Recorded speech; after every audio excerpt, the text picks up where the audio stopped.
think you're really sneaky, huh? Yeah? Are you the sneakiest sneak that ever snuck? Oh, you don't know what I'm talking about. You have no idea what I could possibly mean. I mean you sneaking around behind my back.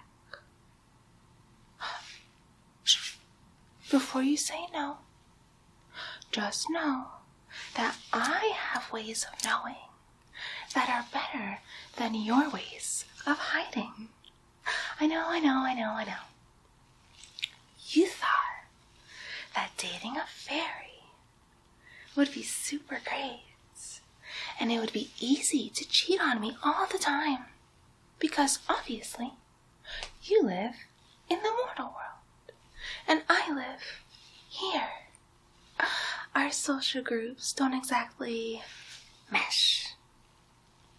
And I know you've been sneaky. You've been bad. Yes, you have. I don't need to show you proof. Not one little bit. Because I know what I think is right. What I think is always right. You are a silly, goofy, dirty little human. So I know that you're up to nonsense. I know that I don't have to hear your defenses. I'll just cover my ears. I'll just use magic to shush you. What we really need to find out is what we're going to do with you. How does a fairy girlfriend punish a cheater? What exactly should I do to you? How should I punish this crime? I know. I could exile you from the land of fairies forever. Make it so you can never enter again. So you can never cheat on another woman here. What should I do? Maybe I should tie you up just outside the portal. Cover you in honey. Cover you in blood. Cover you in all sorts of tasty things. So whatever comes creeping up to fairy might look at you, might want to take a big bite out of you, a big chomp, just like you took a big chomp out of my trust. A betrayal that must not be tolerated. Why, if you were a fairy living here, a fairy, you would be executed for what you've done. So honestly, anything I do to you is a blessing. Is letting you off easy. You know what? I considered transforming you into a flower. A big, beautiful flower. Something spacious that I can put here. And all of the fairies can come upon you and use you as a big, stupid Airbnb for fairies, and they'll never know that you used to be you. That you used to be a dirty, stinking mortal. No, they'll love this new flower to live in. Such gorgeous, cheating petals. Isn't that right? No, that's not right. Oh, am I mistaken? Do I have it all wrong? Am I jumping to conclusions? I don't think so. I don't think so at all. You've made me cry. Broken my trust. How will I ever trust another again? How will I ever trust another's loyalty when you've done this? No. You've betrayed me. And I take that as an insult to all fairies, as one should.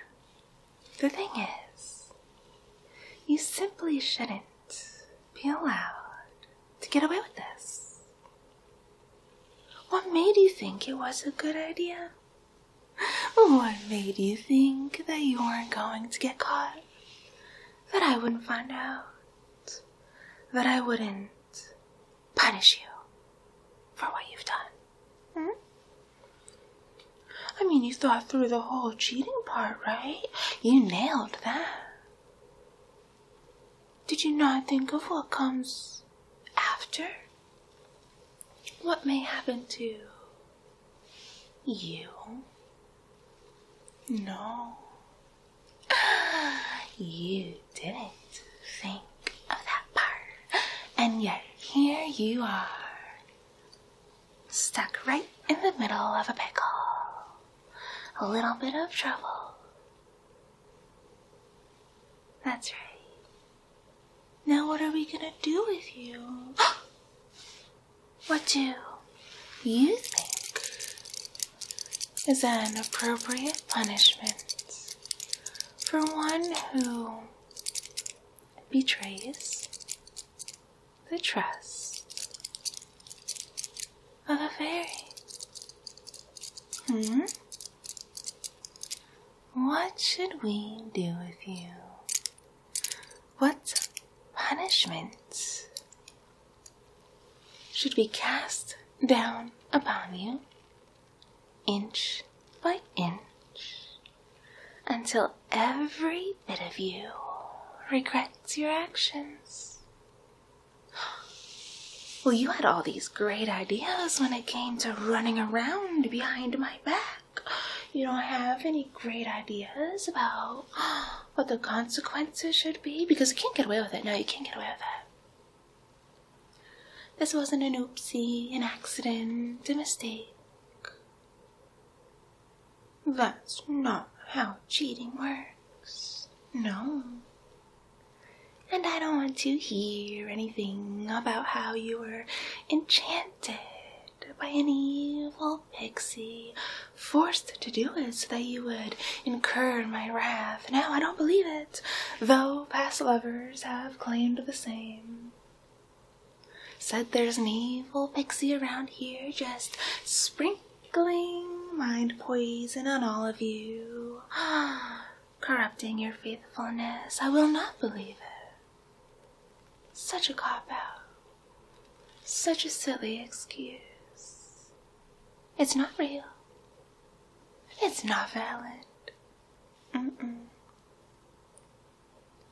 Why, if I could right now, I would shrink you down to the size of a little creepy crawly. And you know what I would do? Do you know what I would do? I would stomp you. Stomp you. Right down with my pretty fairy foot. And you would cease. You would no longer exist. But that, to me, feels too kind. A mercy.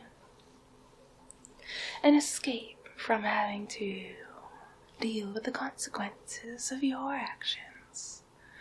So we cannot have that be. No.